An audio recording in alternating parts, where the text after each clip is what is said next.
As Britain heads into the peak of the outbreak, Prime Minister Boris Johnson has spent a second night in intensive care.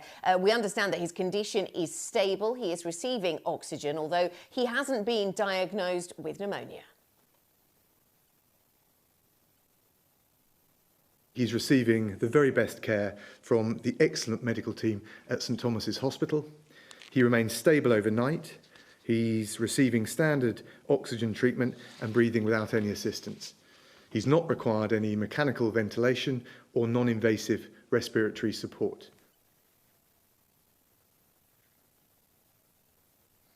Joining us now, that was Dominic Raab, of course, the Foreign Secretary, speaking about the condition of the Prime Minister. He's standing in for the Prime Minister on a number of levels. Joining us now, Tim Bale, a Professor of Politics at Queen Mary University in London. Professor Bale, great to speak to you once again. What is your assessment of where the power really lies right now in Britain? Because clearly the Prime Minister is on oxygen, in intensive care. Dominic Raab, when asked yesterday what happens if the Cabinet is divided, he just quoted shared responsibility, collective responsibility, and said they were just enacting the plan that Boris Johnson had already set out. But where does the power really lie right now? Well, actually, Dominic Raab does have a point. I mean, we do have cabinet government in this country. We're not a presidential system. So while the Prime Minister has some individual responsibilities and while it's his job to sum up the conclusions of the cabinet, it still is a collective enterprise. So although the Prime Minister is there, as it were, to knock heads together, sometimes to coordinate the policy of the government, the government of the UK, anyway, isn't quite as personalised or presidentialised as it is in some other countries, most notably the United States of America.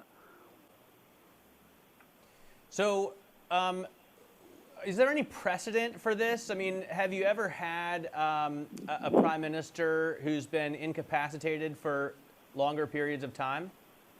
Oh, we have. I mean, you can go back to the last pandemic that the world suffered, which was the Spanish flu crisis just after the First World War. We had Lloyd George, who was on a ventilator for a number of days at that point. And in the 1950s, we had Winston Churchill, who had had a stroke, who had heart problems.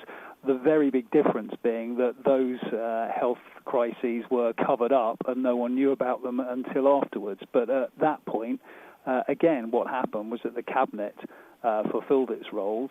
There was one minister normally who had some responsibilities that the Prime Minister would have normally exercised, but the whole thing passed off reasonably well.